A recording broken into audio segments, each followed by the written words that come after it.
Hi, this is Antoine Garth, and welcome to Royal Road Method of Tarot.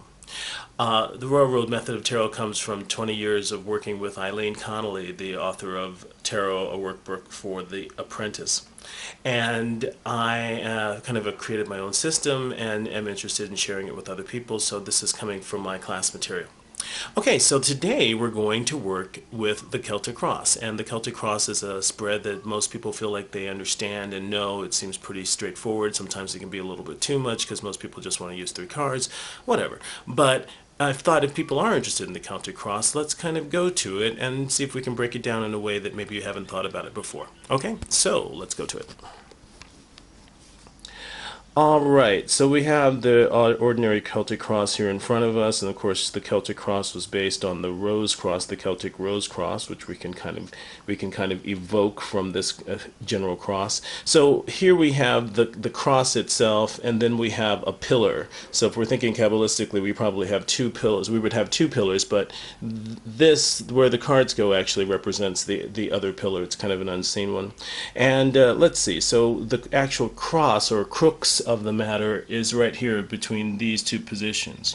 So as with all tarot spreads, the position statements are what are the most important, and so let's kind of go into some of those and see what we can figure out. Okay, so the very first card is considered that which covers me. That's the 2 of Cups, which is the love card. Isn't that nice? That's why I thought I would use this one. No, I'm not in love. And then the second one is considered that which crosses for good or bad. So first position, this is which covers. Second position, this is what crosses for good or for bad. Okay, so what do those mean? What's kind of the idea behind that? So from my experience, what I tend to perceive is that the first position, that which covers, is actually the principle that governs the now. It is the principle that really kind of the umbrella concept that that encapsulates the now. Okay, and might not be necessarily seen at the time. It needs to be understood. It has to be digested into the psyche, spirit, etc., and understood. But it does not necessarily. It is not necessarily seen and known at the time that it's being laid out. The second position, however, which is that which crosses for good or bad. So already with good or bad, we have an aspect of identification. I find that the second position is that which actually helps us to define what the actual situation is. So if you're a person who's been reading spreads for yourself or for other people, and I definitely believe reading for self is a very, very good thing, the second position should be recognizable. There should be that should be what you recognize. The first position needs to be understood and integrated, and so may not always be necessarily visible.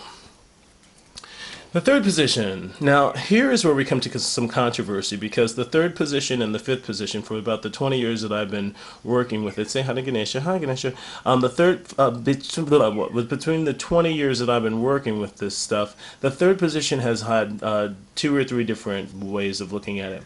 Often it's juxtaposed with the fifth position, which is that which is in my aura, which is around me. We're going to come to that in a minute, but the way that, in my opinion, it really should go, third position represents, these are the roots. This represents the root and cause of the situation, because the root sits below the tree, but below the body of the tree. And so, or below that, it's the part that's not always visible. And see, what's visible is here in this crux, in this cross. So let's just keep thinking of the position 1 and 2 as the crux of the situation. Okay.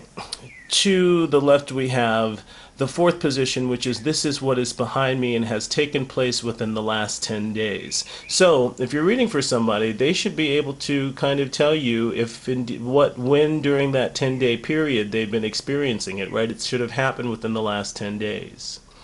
The fifth position is a very mysterious and interesting and actually quite potent position. This is what crowns you and may come into being. So you wouldn't put the crown below. You wouldn't put the crown on your feet. You would put the crown on your head. So this crowns the situation. We're gonna, maybe if we have time, we've only got a little bit of time, but if we have time, we'll come back